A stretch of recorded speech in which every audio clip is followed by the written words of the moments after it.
জাতীয় সংসদের প্রথম দিনেই সদ্য প্রয়াত সাবেক প্রধানমন্ত্রী বেগম খালেদা জিয়াকে নিয়ে এক আবেগঘন ও তাৎপর্যপূর্ণ মন্তব্য করেছেন বাংলাদেশ জাতীয় পার্টির চেয়ারম্যান ও সংসদ সদস্য ব্যারিস্টার আন্দালিব রহমান পার্থ।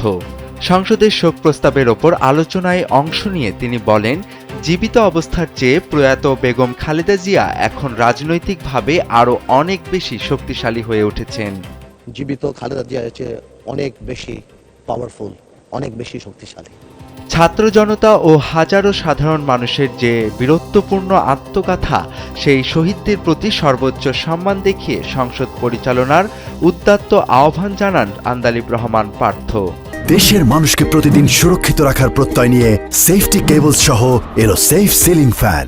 দলমত নির্বিশেষে সবার ঐক্যের উপর জোর দিয়ে তিনি বলেন, আমাদের সবাইকে একসঙ্গে সুস্থ গণতন্ত্রের পথে এগিয়ে যেতে হবে। বক্তব্যের শেষাংশে বেগম খালেদা জিয়ার স্মৃতিচারণ করে পার্থ জানান, গত ১৭ বছরে দেশনেত্রীর সাহস, অটুট দৃঢ়তা এবং অপরিসীম আত্মত্যাগ তিনি ব্যক্তিগতভাবে খুব কাছ থেকে দেখেছেন। জীবনের শেষ দিন পর্যন্ত তিনি যে ত্যাগ স্বীকার করেছেন, তাকে যেন কখনোই ছোট করে দেখা না হয়। সবার কাছে সেই প্রত্যাশাই ব্যক্ত করেন ভোলা ১ আসনের এই সংসদ সদস্য।